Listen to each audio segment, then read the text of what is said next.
गरीब किसान रामलाल की कहानी। राजस्थान के एक छोटे से गांव में रामलाल नाम का किसान रहता था। गांव मिट्टी की पगडंडियों से घिरा हुआ था।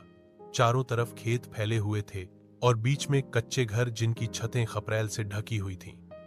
रामलाल भी इन्हीं घरों में अपने बूढ़े माता पिता, पत्नी सीता और दो बच्चों के साथ रहता था। बचपन की जड़ें। रामलाल बचपन से ही गरीबी में पला बढ़ा। उसके पिता खुद किसान थे, लेकिन जमीन बहुत कम थी, बस 2 बीघा। इतनी जमीन से परिवार का पेट भरना तो मुश्किल था ही, ऊपर से हर साल कभी सूखा तो कभी बाढ़ खेती को बर्बाद कर देती। बचपन में जब गांव के बाकी बच्चे स्कूल जाते, रामलाल अक्सर अपने पिता के साथ खेतों में काम करने चला जाता। कभी हल पकड़ता, कभी बैल हाँकता, कभी सिंचाई के लिए तालाब से पानी खींचता। उसे पढ़ाई का बड़ा शौक था। गांव का मास्टर उसे अक्सर कहता, रामलाल, अगर तुम रोज स्कूल आओगे तो बड़ा आदमी बन सकते हो। लेकिन गरीबी ने उसे कागज और किताबों से ज्यादा मिट्टी और हल से जोड़ दिया।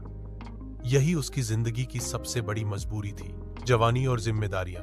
जैसे जैसे रामलाल बड़ा हुआ, जिम्मेदारियां भी बढ़ती गईं। घर की हालत और खराब होती गई थी।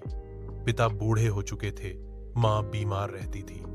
ऐसे में खेती का सारा भार रामलाल के कंधों पर आ गया। खेत में फसल बोने से लेकर बाजार में बेचने तक सब उसे ही करना पड़ता।